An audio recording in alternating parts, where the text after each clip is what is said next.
So welcome to the first video for Terminal European Group 1 and International for History Geography. And the purpose of this little workshop video is to just explain the documents that I've put on ProNotes and give you some sort of guidance so you can successfully continue studying despite the fact that at the moment there is no school. So to begin with, I've sent you this methodology document. It's a reminder from the start of the year just of the format of the exam. It's a 20-minute oral exam for history and geography in front of two examiners, people who will be unknown to you. One's a history examiner, one's a geography examiner, one's an English examiner. And you will be given one or maybe two, sometimes three, documents on a history or geography topic. A theme you studied, but you won't necessarily know the document, and you'll get some time to prepare, and then you present the document for 10 minutes. You present, you describe, you analyse and comment on it. Then you have 10 minutes talking about yourself, your hopes, your dreams, your life, what you want to do in the future, and your motivations for being in the European section. The next page of the methodology is it's just a reminder. Hopefully you know this, you should know it by now. Introduction, development, explanation, conclusion. That's how we organise our talk and our written work when we're describing and explaining or analysing a document. And this is reminding exactly what that means. So you've all got that. That's on the ProNote platform. In addition to this document, which was given out in class, if you were not in the class, well, now you've got it. It's the 100th anniversary from 2018 of Woodrow Wilson's 14 points.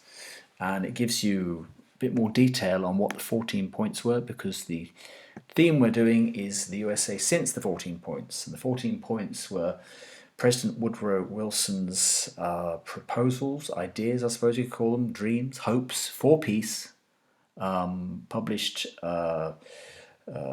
towards the end of World War I.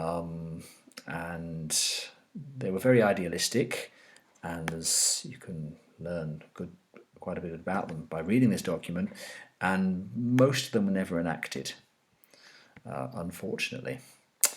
Now the main document, the first in fact distance learning pack, is this, and so for the next week or so you're going to be working on the 14 points and the Great Depression and the New Deal.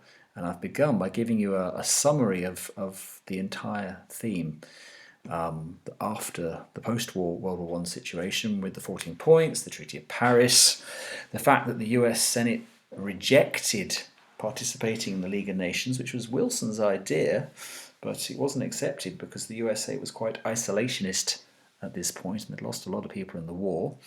Then we have a section on the Great Depression.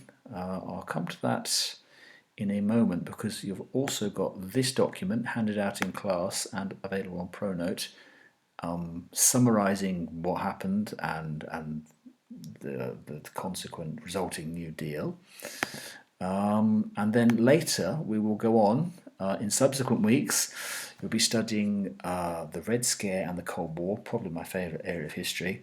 All sorts of exciting stuff. The conflict between communism and capitalism. And then the final part of the chapter brings it closer to today, with the Watergate scandal and the concept of today's multipolar world and the idea of soft power and hard power. That's for later.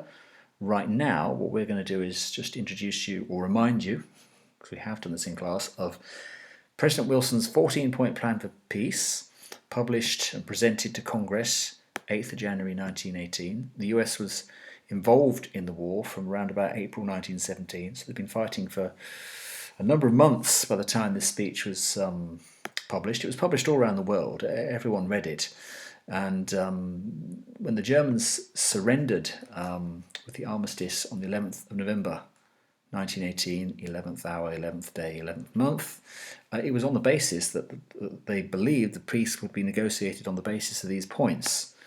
The idea, no secret treaties in future between countries. Secret treaties, some would argue, had helped accelerate the the outbreak of World War One.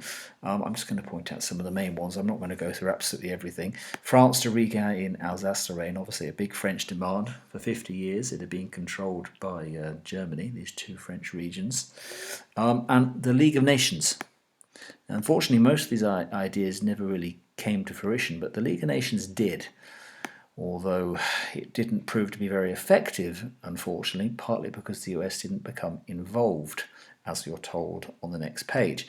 This is a source from it's either 1919 or 1920, no, actually the early 1920s, showing the USA, Uncle Sam here, smoking a pipe, relaxing and not participating, bystanding, just watching things go by, not getting involved in the League of Nations. This bridge represents the League of Nations. We can see here on the sign, there's the League of Nations. This is a gorge. Gosh, it could represent lots of things, maybe the chaos of war, the attempt to literally build a bridge to peace, a better tomorrow, but it's missing something vital, the keystone. Without the keystone, everything will collapse. So it's an interesting cartoon. The next document is a photograph from people protesting against the US being involved in World War II. After World War I, the US... Some historians say the US withdrew from involvement in world affairs, but there's plenty of things that the US did which showed it was implicated in the world affairs, not least of which lending lots of money to Germany and Europe to help it rebuild after the war. But the point is, the common feeling in the US in the 1930s and 40s was no foreign entanglements, which means no involvement in foreign adventures. Your first exercise is going to be to describe and explain what these sources depict, using your learning about the 14 points from this booklet and from the article that I've already shown you. All the assignments you get in these learning packs will be fairly obvious. They'll be in red. I'm going to say exercise number 1 or number 2 or whatever it is. The aim is to write about a page and a half or so. Maybe more. It depends how inspired you are, really. The second part of your work in this booklet is the Great Depression. I've also put a video link online on ProNotes. You can watch the video in your own time as well. And there's many other videos on the internet, but the one I put's a pretty good one. 1920s America was boom time. It was called the Roaring Twenties for many years. Production increased. People were more wealthy, but the wealth was unequally shared. I suppose wealth always is. The richest people had the most wealth, and the vast mass of Americans didn't have a lot of wealth. So when you had a problem of overproduction, not enough stuff being sold, you had environmental disasters in the Midwest, particularly in the state of Oklahoma. You had people taking out money to buy and invest in more efficient ways of growing food.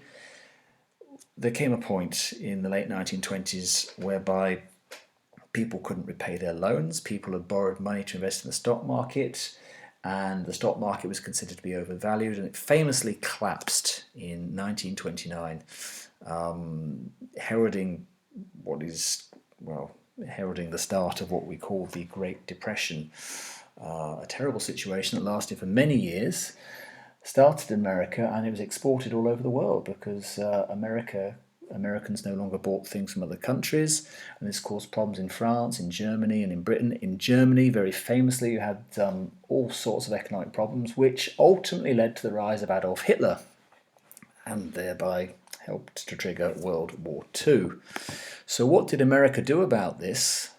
Well, at first, they did try measures. The President Hoover, he ultimately lost the election of 1932 because his opponent, Franklin D. Roosevelt, I encourage you to go and find out more about him. There will be a video link as well on ProNote about Roosevelt and the New Deal.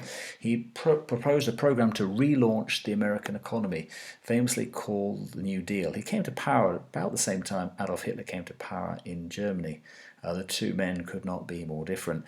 He created lots of government agencies called the alphabet agencies, and you can read about this in the text.